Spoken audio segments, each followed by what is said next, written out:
there everyone, welcome back to On the Flip Side. My name is Adam Shawalker, your host, and today we're going to be checking out this new album from SAULT, Air. Now, there's not really much to say about this band at a surface level. There's no confirmed members of this band. Anyone linked to this name is completely speculation. This is a completely pseudonymous group. They have never played shows, they do not do interviews, and for their 5 previous albums, they have consistently put out really well-produced fusions of Afro-inspired R&B, jazz, house, and disco. On their previous album, 9, the band purposely made the album available for only 99 days. Of course, in the age of the internet, the album has been preserved, but this concept of a self-destructing album is really interesting and shows that these guys are absolutely no strangers to thought-provoking, evocative ideas, and indeed sounds. And as for their sound, all of their previous releases have had a pretty consistent, yet ever expanded upon sound that until this release has been the same, or at least in the same realm as all of their other work. It was very cohesive. But on this new album, it seems they have ditched that completely, almost entirely for this new, very beautiful, very whimsical, very avant-garde sound. And let me tell you, when I started this album, I was absolutely not expecting it.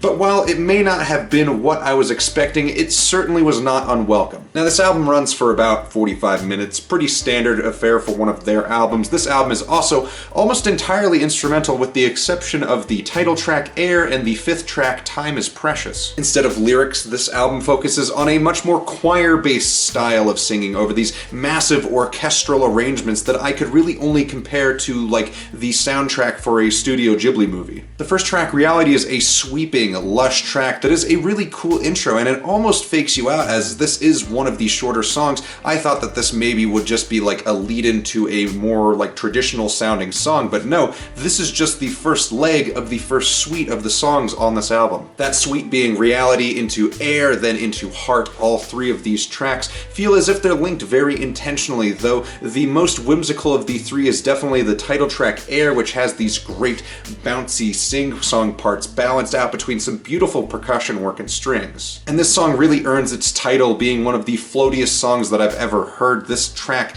absolutely soars in every sense and captures the aesthetics of this album perfectly. Also, the vocals that are used on this track are used in such a brilliantly sparing way as to really accent their use that much more. The delivery on top of the already gorgeous backdrop is incredible. The last song in this suite, Heart, is an incredibly calm, harp-based track that is one of the softest, more sensitive moments on the album. The choir on this track really passionately belts out these cliffs of operatic theatrics, which then bounce back to the harp and what sounds like xylophones. Again, this whole segment absolutely blows me away. The fact that this release is from this band makes this album feel that much more surreal when I listen to it. The next track, Solar, feels kind of like the creme de la creme of this album. This is the grand 12.5-minute track that is picturesque, exciting, and cinematic. The first couple minutes of the track focus on a vocal build that gains in intensity with the addition of more dramatic strings and eventually a horn section. These vocals end up taking a bit of a backseat for the main portion of the track to begin. Starting just after the 2-minute mark, this song becomes an epic on a grand scale. Sonically, it could fit right into the soundtrack for 2001: A Space Odyssey, though it also kind of reminds me of the like grand scale tracks that have been put out by acts like Godspeed You, Black Emperor in the past. This whole aesthetic kind of makes me think of Boss's Hang off of Luciferian Towers. The midsection of the track has these amazing trade-offs between the choir and these grand horns and dazzling percussion parts. This does continue through the end of the song, but every moment adds a new sound, a new sonic path that trails along this main dance between man and brass. And the song does end with this interesting, almost free-form key section that grows in volume and complexity over the final minutes of the track. This is the last new addition that does fall off for the very end of the song, which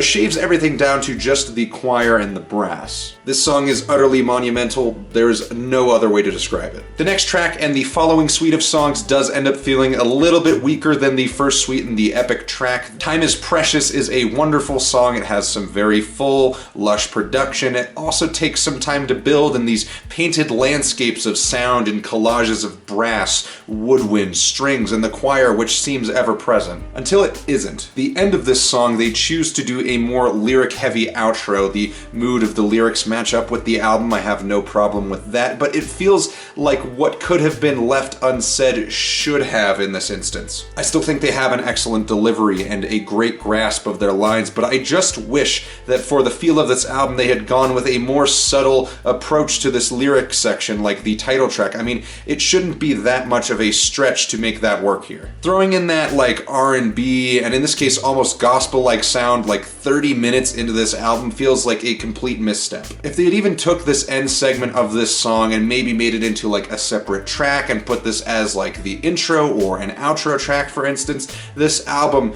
structurally would have made far more sense. Anyway, this ends up being one of the few gripes I have with the album, so it's not a big deal. Moving on. The final two tracks, June 55 and Luos Higher, hop back into the more grand sound, and I mean like right at the start of June 55. This song almost glitches into its intro. It sounds like they're using a reverse and like delay effect in the back of this song for the strings, and it's an interesting thing to start hearing these kinds of back-end production decisions made on the tail end of this album. It kind of makes me wonder where a lot of this style was for the beginning of the record. Kind of makes me feel like the consistency is being a little bit tested, a little bit messed with here, but I could also see it as like developing or complicating the sound as the album progresses. Though the album doesn't exactly end on the most technical note with Luos Higher, which does do some callbacks to the earlier tracks on the album, specifically Air and Heart, with the return of those really bouncy choir parts and the return of the harp, though this time with the accompaniment of a new section of choir that was only just introduced at the end of the last track. And it really feels like this album is meant to have like a visual component to it, and with how strange and unpredictable this band have been in the past, I'd be willing to bet we're missing some pieces here. Though I think what we did end up with is one of the best albums of the year. Reality, Air, Heart, and Solar are massive songs that are intensely emotive and completely captivating. Though I did find the last three songs on the album a bit lacking, I don't see them as bad, and I think they serve their own function really well. I'm hoping we get more music in this style, or a future release that expands upon this album in some way, be it more music or a visual component or something else entirely. Air is a really solid 8. Thank you all so much for watching. Let me know what you thought of the album in the comments below, and remember to like the video and subscribe, and if you want to help out the channel even more, you can check out my Instagram and my Reverb store. Links to those are in the description below. And finally,